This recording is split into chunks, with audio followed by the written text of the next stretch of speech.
আমরা এখন মিরিক যাচ্ছি। মিরিক যাওয়ার পথে এখানে দাঁড়িয়ে পড়েছি, খুব সুন্দর একটা জায়গা, ঠিক আছে, কত সুন্দর পাহাড় পিছনে।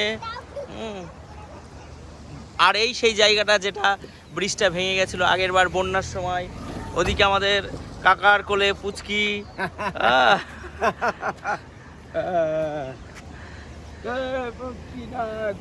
এখানে কত সুন্দর কত সুন্দর কত সুন্দর ঝর্ণা, ঝর্ণাটা খুবই সুন্দর, কি সুন্দর ঝর্ণা।